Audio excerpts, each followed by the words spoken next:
Hey everyone, how you doing? It's Craig Campbell from Pastor Craig's Cards, and wanted to drop a quick video here on a Friday night. Had a mail call today, and was so happy to get this in the mail.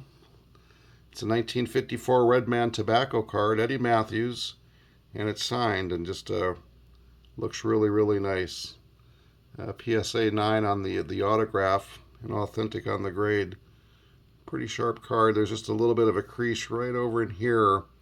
But I'm just real happy with the face, and the coloring is just really nice. And that signature really pops off there. I've got a few other Eddie Mathews autographed items, and his signature is always pretty consistent. And so I'm real happy to add this to my collection. This 1954 Red Man Tobacco card. So that's going to go right there in center place for now. Just happy to get that. And the other thing I picked up was a sport magazine from 1957 with Eddie Mathews on it. And Drew, the Vintage Collector, a couple weeks ago had a video where he'd gotten a care package with some magazine covers and a Warren Spahn card. But when I saw that sport magazine, this one here from 1957 with Eddie Mathews on it, I thought, oh my, I need to get that. I didn't even know this existed. But just a real nice cover. It's got just a little bit of a rip right here, and I'm going to try to find a way to properly preserve this and display it.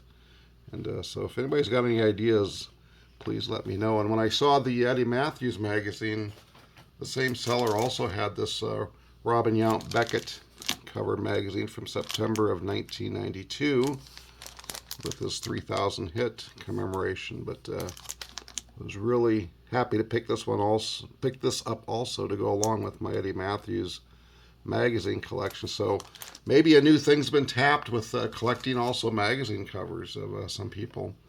And speaking of the Braves, I just wanted to share this. I've had this ball for a while, but a real nice baseball signed by Lou Burdette, the World Series MVP of 1957.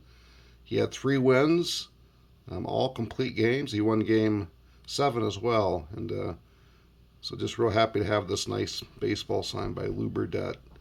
And I've had it for a while, but just really like that signature, nice and clean. And speaking of the Milwaukee Braves, I have this card which is kind of interesting.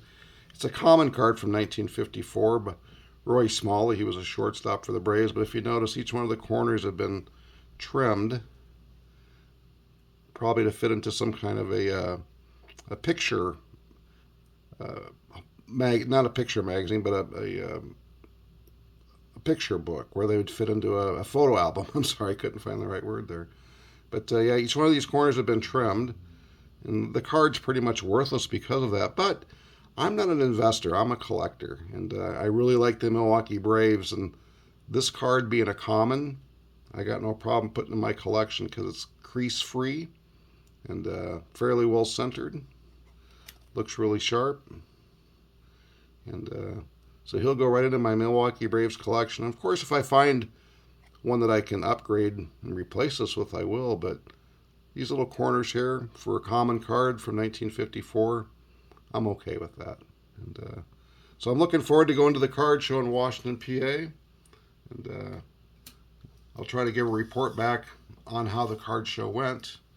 And I'm still enjoying this Eddie Mathews book, which I got last week, and came from the Frankfort, Kentucky Library, and the first checkout was December 5th of 62, and the last one was June of 66. And a good book. I'm enjoying reading the book, and it was kind of humorous. His mother, when Eddie was probably in 8th grade or so, she was helping shag fly balls, and he was getting to be such a strong hitter that he hit a fly ball that she just couldn't catch. He went back, and she misjudged it. And Eddie in the book said it hit his mother right in the stomach, knocked the wind out of her, and she effectively retired from shagging fly balls for Eddie. But it's just a good story, and talks about his high school days, and he was a great football player, but he kept telling all the scouts for college, I'm going to be a Major League Baseball player, and which he did. And it's just interesting because he really struggled with his glove for years in the minor leagues, and all through his high school days in minor leagues, he struggled with the glove, but he worked at it so hard and became a pretty good third baseman. And of course, it's his bat that got him into the Hall of Fame with 512 home runs. But in the days prior to the DH, you had to play both ways, and Eddie became a pretty darn good third baseman. He wasn't a Gold Glover, but he was a pretty serviceable third baseman. So I'll try to let you guys know how the Pittsburgh show went next week, and I hope there'll be a good turnout there, and we'll talk to you later. Enjoy your collection, guys.